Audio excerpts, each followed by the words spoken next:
আপনি কি জানেন বাংলাদেশের অর্ধেকেরও বেশি তরুণ সুযোগ পেলে আজই দেশ ছেড়ে চলে যেতে চায়? প্রশ্ন হলো, কেন নিজের দেশ ছেড়ে পালাতে চাইছে দেশের সবচেয়ে মেধাবীরা? ইউনেস্কো ও বিভিন্ন গবেষণা বলছে গত ১.৫ দশকে দেশ ছাড়ার প্রবণতা কয়েক গুণ বেড়েছে। বিশ্ববিদ্যালয়ের ক্যাম্পাসে এখন চাকরি বা গবেষণার চেয়ে বেশি আলোচনা হয় কোন দেশে গেলে ভালো ভবিষ্যৎ পাওয়া যাবে তা নিয়ে। হাজার হাজার শিক্ষার্থী প্রতি বছর কানাডা, অস্ট্রেলিয়া, ইউরোপ ও মধ্যপ্রাচ্যের বিভিন্ন দেশে চলে যাচ্ছে।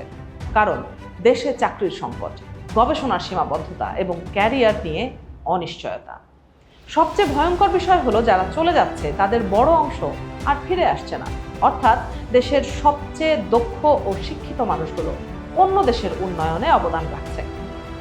ভাবুন তো, একজন ডাক্তার, প্রকৌশলী, গবেষক বা প্রযুক্তিবিদ তৈরি করতে দেশের কত টাকা ও সময় ব্যয় হয়, কিন্তু তার ফল ভোগ করছে অন্য দেশ।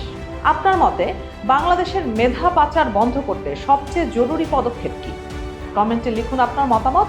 আর এমন গুরুত্বপূর্ণ বিশ্লেষণ পেতে এখনই ফলো ও সাবস্ক্রাইব করুন।